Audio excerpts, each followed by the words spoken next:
Com a sabedoria se edifica a casa, e com a inteligência ela se firma. Eu tomo agora o provérbio de número 24, verso 3, para a nossa meditação nesta manhã. Então, aqui diz que com a sabedoria se edifica a casa, e com a inteligência ela se firma. É a palavra de Deus, é a verdade. Porém, eu gostaria de usar este versículo invertendo a sequência das palavras. E você vai entender o que eu quero dizer. Eu vou dizer a mesma coisa, só que usando as palavras no sentido contrário.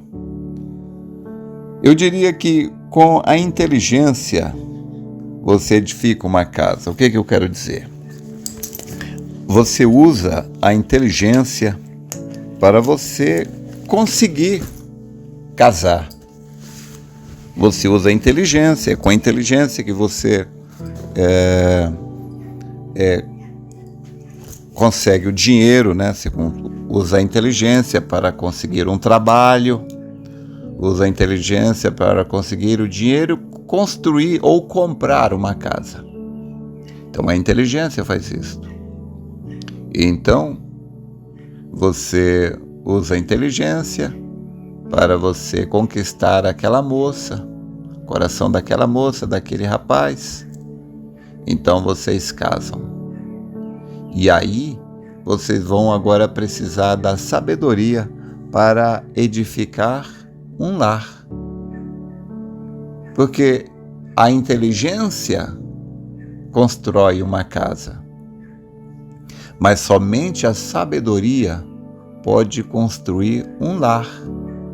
A casa, meu irmão, você pode ter uma casa e viver um casamento suportado, viver na marra ali. Seriam dois inimigos debaixo do mesmo teto, um atacando o outro, um ofendendo o outro. Então, chega um tempo que as pessoas chegam à conclusão de que não há mais sentido em continuarem juntas, e aí o caminho inevitável é o divórcio. Mas por que o divórcio? Então aqui está uma definição que eu quero fazer.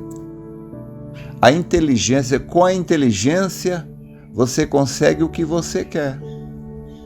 E a inteligência que te mostra os meios para você conseguir o que quer. É com a inteligência que você ganha dinheiro. É a inteligência que te leva a passar em um concurso, ou abrir o seu próprio negócio, ou conseguir um bom emprego. É a inteligência. Então a inteligência te possibilita construir ou comprar, obter uma casa. A inteligência te possibilita conseguir um casamento. Mas somente a sabedoria vai te dar um lar.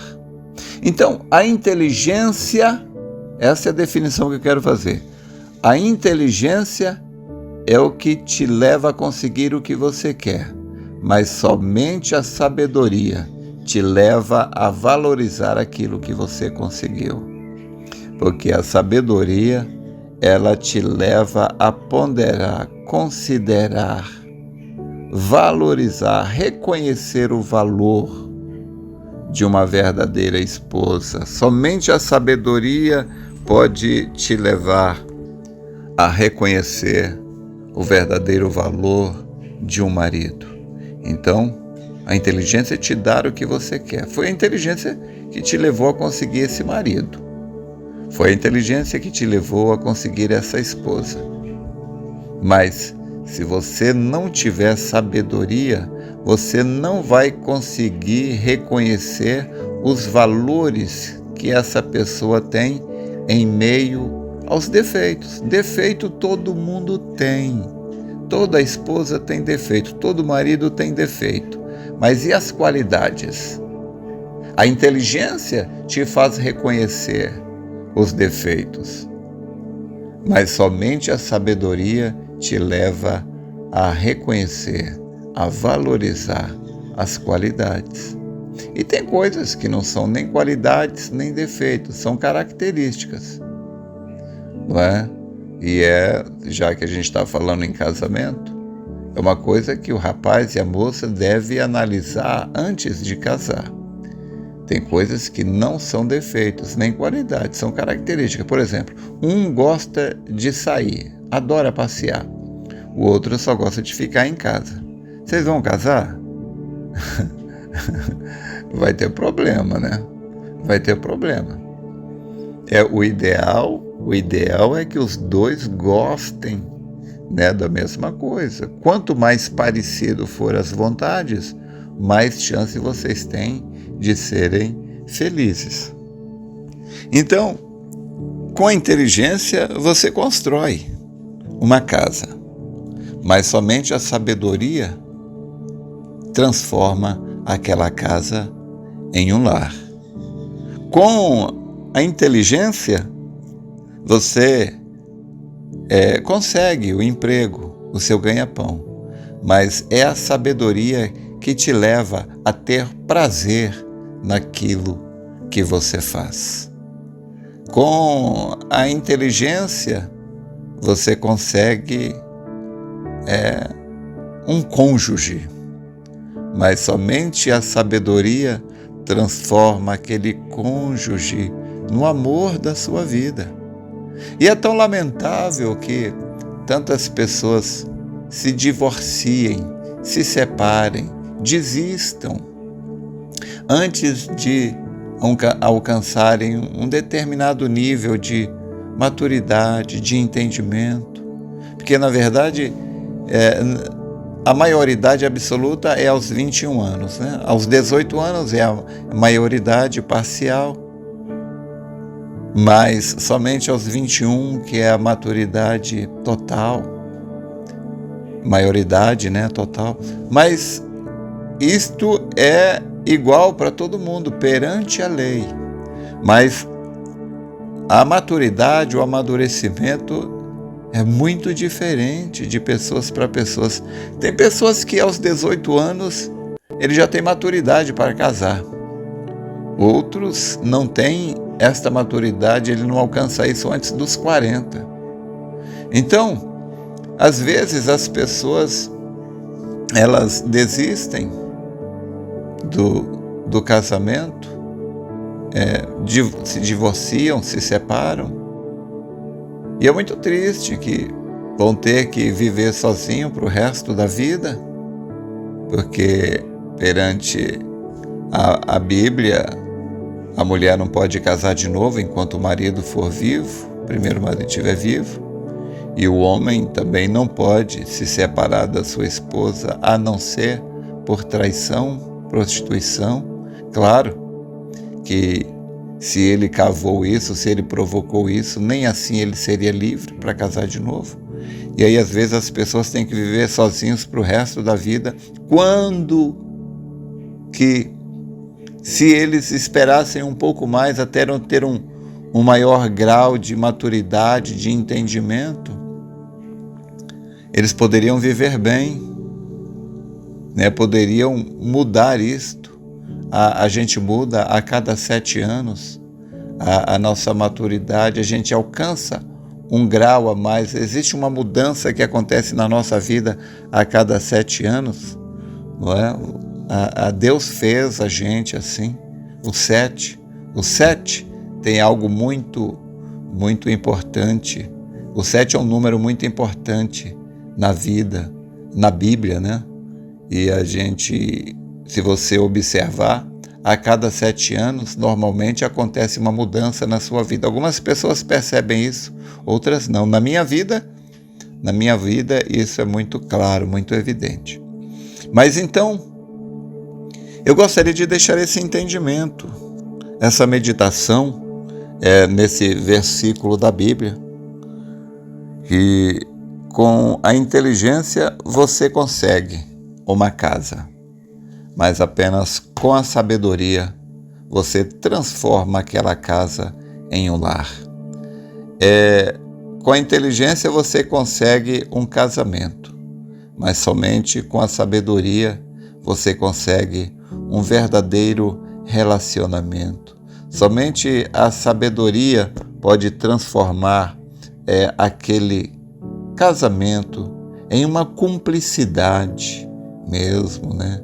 Em uma verdadeira vida a dois, embora os dois sejam diferentes, claro. Cada um tem a sua personalidade, cada um tem a sua cultura familiar. Um gosta mais de conversar, outro às vezes gosta mais de ficar calado.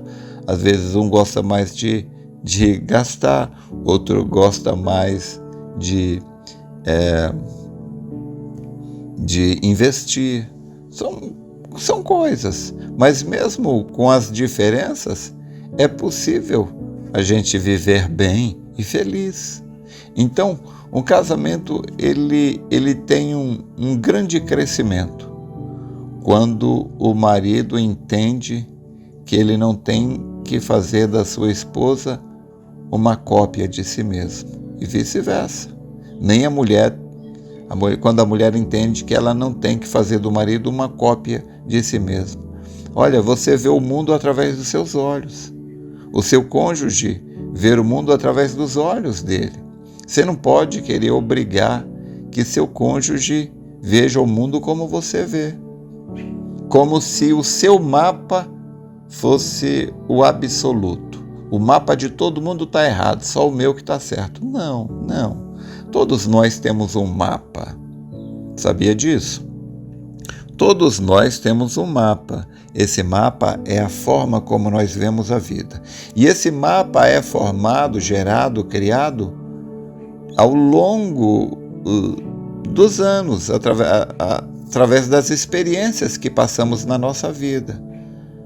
Então, nós temos pais diferentes, famílias diferentes, tivemos criações diferentes e tivemos experiências diferentes. E todas essas diferenças criaram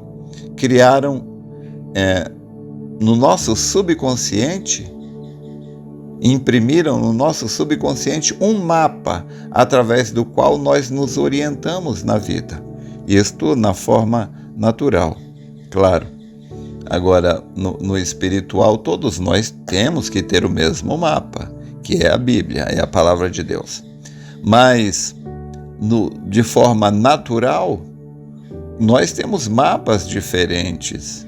E não existe nenhum mapa absoluto. Agora, só que todas as pessoas, elas têm a tendência de acreditar que a forma como elas enxergam a vida é que é a forma correta. Essa é a ilusão que todo ser humano tem. Porque na mente dela é aquilo. Isso é o que a filosofia chama de realidade. O que é a realidade? Toda realidade é subjetiva, ou seja, realidade é a forma como você enxerga a vida, e isto cria os seus conceitos. Então, o que a gente chama de realidade são simplesmente os nossos conceitos, a forma como a gente enxerga a vida. Existem três coisas, na minha maneira de pensar, tá? Porque essa também é a minha realidade, é o meu mapa. Existem três coisas: a verdade, que é Deus. Deus é a verdade, a sua palavra é a verdade. Tem a mentira, é o diabo. O diabo, ele lida com a mentira, Deus com a verdade. E nós lidamos com aquilo que nós chamamos de realidade. O que é realidade? Digamos, a pessoa está doente, ela vai ali para receber oração. Ela vai ser curada ou não? Depende da realidade dela. Se ela acreditar que vai ser curada, ela vai ser curada. Mas se uma outra pessoa acredita que não vai ser curada, ela não vai ser curada. Entende o que é realidade? Realidade é aquilo que você acredita, a forma como você enxerga o mundo. Isto é a nossa realidade. Então, o casamento, ele tem uma enorme chance de dar certo, de sobreviver, de prosperar, quando o casal entende que a forma como ele vê o mundo, aquela não é a verdade absoluta. Aquela é simplesmente a verdade dela, a realidade dela. E quando ele entende isso, então ele aprende a respeitar a verdade, a realidade do seu cônjuge.